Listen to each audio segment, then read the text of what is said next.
Assalamualaikum warahmatullahi wabarakatuh. Hai teman-teman, kembali lagi nih sama saya Muhammad Sultan Khairnas dari kelas 8B SMP Sains Al-Quran Pondok Pesantren Muhammad Hashim.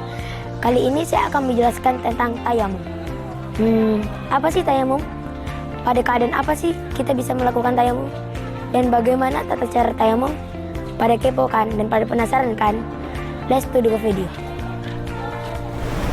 Nah, teman-temanku semuanya, kita tahu bahwa sebelum kita melaksanakan sholat, kita pasti berwudu terlebih dahulu. Nah, jika tidak ada air, bagaimana? Jangan khawatir.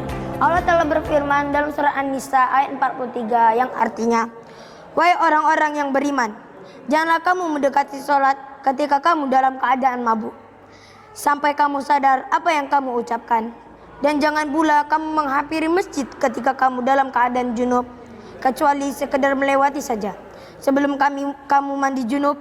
Adapun jika kamu sakit atau sedang dalam perjalanan atau sehabis buang air atau kamu telah menyentuh perempuan sedangkan kamu tidak mendapatkan air, maka bertayamumlah kamu dengan debu yang baik atau suci. Usaplah wajahmu dan tanganmu dengan debu itu.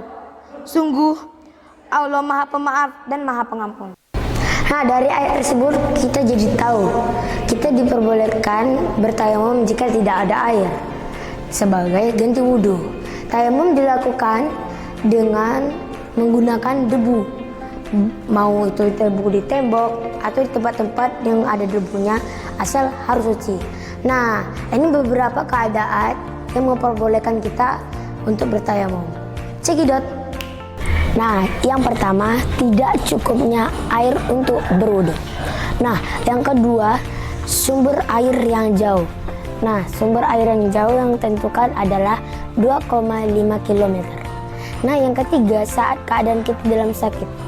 Nah, keadaan kita dalam sakit, bila kita kena air atau kita berwudu akan menambah sakitnya tambah parah.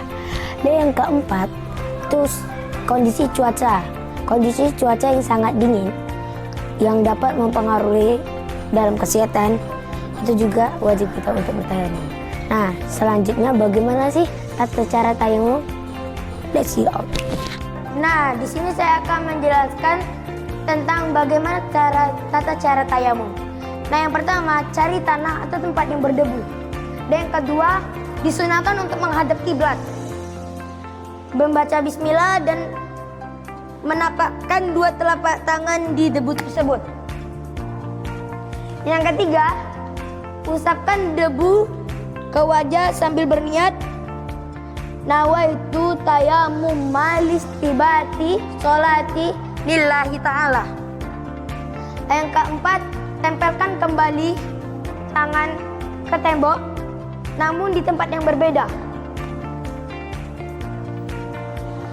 Usapkan tangan kanan seperti ini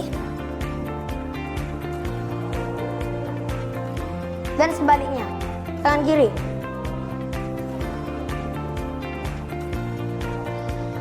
Nah, yang keenam, kemudian kedua telapak tangan diusapkan sela-sela jarinya seperti ini.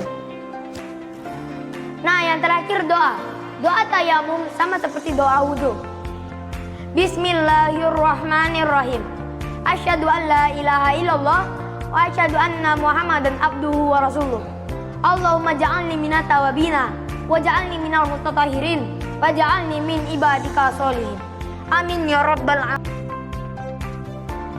Teman-teman, dalam tayamum ada beberapa hal yang perlu kita ketahui. Satu, tayamum harus dilakukan ketika masuk waktu sholat. Yang kedua, jika memang tidak ada air, harus dibuktikan dengan sudah mencarinya. Yang ketiga, tanah yang dipakai harus berdebu, bersih, lembut, dan tidak boleh tanah basah, lempung, berkapur, dan kotor.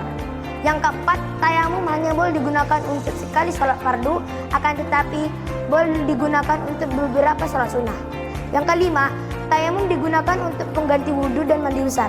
Yang keenam, tayamum mempunyai 4 rukun, yaitu niat, mengusap wajah, mengusap tangan, dan tertib. Nah, itulah teman-teman sedikit pengetahuan saya tentang tayamum dan bagaimana tata caranya. Semoga bermanfaat, kurang lebihnya mohon maaf. Wassalamualaikum warahmatullahi wabarakatuh. Wait, Ashim. Yes, I can.